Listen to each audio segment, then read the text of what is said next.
50 годишен юбилей отбелязва Медицински университет в Плевен. По този повод изключително богата е програмата, която е наситена с много събития, празнични, също така и научни. За 50 годишния юбилей на Медицински университет в Плевен, за кандидат-студентската кампания, за студентите, за младите хора, за визията на Медицинския университет разговаряме с ректора на Висшето училище, професор Добромир Димитров. Професор Димитров, Медицинския университет в Плевен отбелязва една изключително важна, значима годишнина, а именно 50 годишен юбилей. По повод на този юбилей, какви ще бъдат празничните, също така и научни събития? Наистина 50 годишен юбилей е сериозна дата. Дата, в която трябва да направим доста сериозен анализ на това, което е свършено до момента и да дадем посока за следващите 50 години за развитието на Медицинския университет Плевен. Можем да се каже, че още този месец, от април, започваме така с сериозни научни форуми да отбелязваме тази годишнина. Имаме домакини, ще бъдем на един интердисциплинарен конгрес за операции и очни пластики в областта на очната хирургия, хирургията. Домакини сме на форум, който ще се обучат гастроентерози от цялата държава, цялата страна в ендоскопския център. 10 и 12 май ще бъдем домакини на първия конгрес на Сдружението по минимално инвазивна и роботизирана хирургия, а официалните поводи за празненства започват от 9 септември тази година, където ще открием учебната година, 50-та юбилейна учебна година, което ще стане на ново изградения летен театър в двора на университета в сутрешната сесия с подобаващи тържествени моменти, а вечерта на същото място в летния театър на Медицинския университет Плевен ще бъдем домакини така на едно светлинно шоу и ще се насладим на изпълнението на Люси Дяковска и Плевенската филхармония с музикалния сет АББА. Тържествата ще продължат с студентската научна конференция, която е 21-а поред. След това ще имаме тържествен академичен съвет на 21 октомври. А на 31 октомври ще имаме възможността да честваме рождения ден, 50-я рожден ден на Медицинския университет Плевен, където ще се отпразнува реалния юбилей с много гости, приятели, партньори, съмишленици в театър Иван Радой в град Плевен. И на 1, 2 и 3 ноември ще бъдем домакини на научен конгрес 50 години медицинско образование и наука в град Плевен. На територията на университета ще се проведе конгрес, който ще отбележи и 20 годишния юбилей от създанието на факултета Обществено здраве към нашия университет. Каква е вашата визия за бъдещето? Виждаме много събития, историята е изключително богата. Няма да се връщаме половин век назад. Не, че не е важно, но все пак да погледнем напред. И от така вашия поглед в случая на ректор на Медицинското училище. Определена визията на университета наистина е от изключително стратегическо важно значение и както нашите предци са определяли бъднините на университета с решение за 10, 20, 50 години напред, по същия начин трябва и сегашното ръководство и академичен състав да отговори на тези нужди. Защото стратегически погледа напред ще ни определи по начина, по който ще се развива университета от тук за напред. Много ни се иска да успешно да съчетаваме богатите традиции, които има вече. Те са на 50 години, нашия университет, с постиженията в качествено образование, качествена научна продукция. Знаете, изследователски университет стана Медицински университет Плевен преди 2 години. И стъпвайки на тези традиции и постижения, да определим визията за развитие не само на Медицинския университет Плевен, но да определим и визията на град Плевен, защото тя е от изключително голямо значение.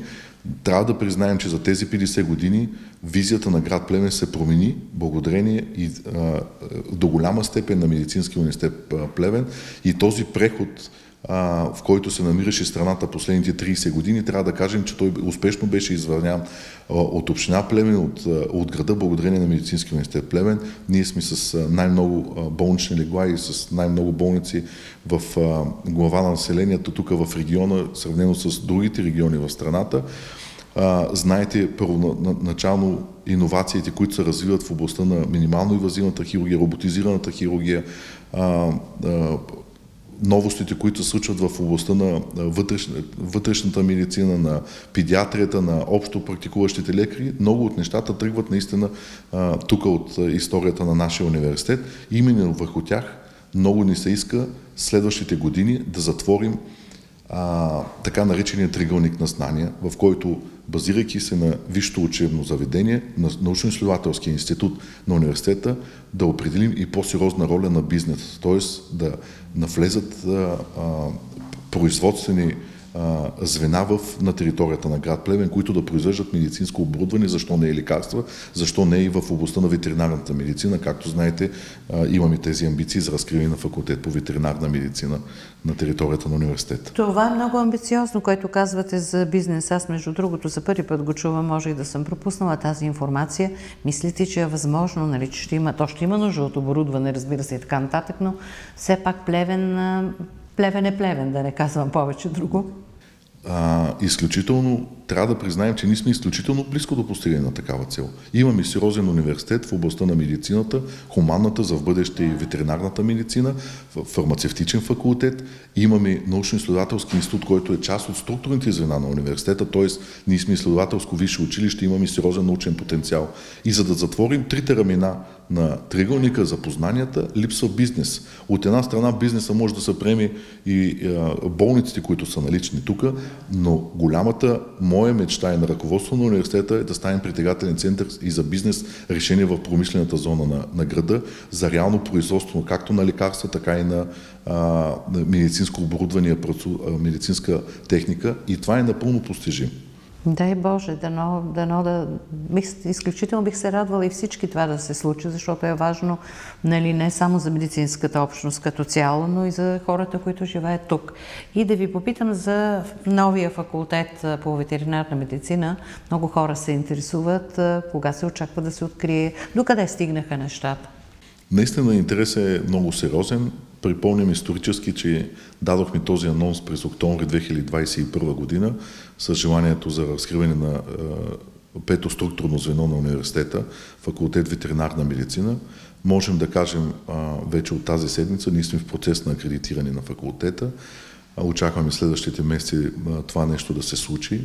Имаме подкрепящи писма за разкриването на факултета от изключително много асоциации, сдружения около ветеринарната медицина, бизнеса, който е в и около регион Плевен, много от общините, които са наши партньори чрез проекта, който изготвихме Единно здраве, знаете, но също така получихме подкрепящи писма от Министерството на образованието и науката и Министерството на земеделието. Тоест, нашите документи вече са входирани в Националната агенция по оценяване и акредитация и очакваме следващите няколко месеца да бъдем акредитирани за разкриването на самия факултет. След това ще е необходима още една акредитация за самото обучение на специалност ветеринарна медицина, което искрено се надявам в ранните месеци на следващата година да бъде финализирано. А за самата сграда, там докъде са нещата? Подготвяме няколко са нещата, които се случват относно от обезпечаване на територията на университета за преподаване. Както знаете, сключихме договор с община Пордим за придобиването на бившата сграда на училище Хаскел в град Пордим, която ще се използва за обучението по ветеринарна медицина. В момента приключваме ремонт там. Там ще започне самото обучение за първите 2 години. След това и през това време искрено се надяваме да започне строителството на земята, която закупихме от община Плевен преди година и половина, на територията непосредствено близост до втора клинична база, и до учебната база Хаскел ще бъде изградена пък клиника за едри животни, коне, крави, кози, овце, която да стане лечебницата на Северна България за едрите животни. Това може би ще бъде една сериозна инвестиция за целия регион с възможността да се лекуват коне в Северна България.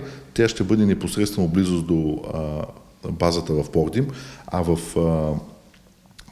терена, който е до втора клинична база, ще бъде административно и учебния корпус на факултета и клиника за дребни животни, за домашни любимци, която ще предстои да се изгради. Финансирането за тяхното изграждане искрено се надяваме да стане по проект концепция Единно здраве за Северозападен регион, който сме с повече от 20 партньора вътре в тази концепция.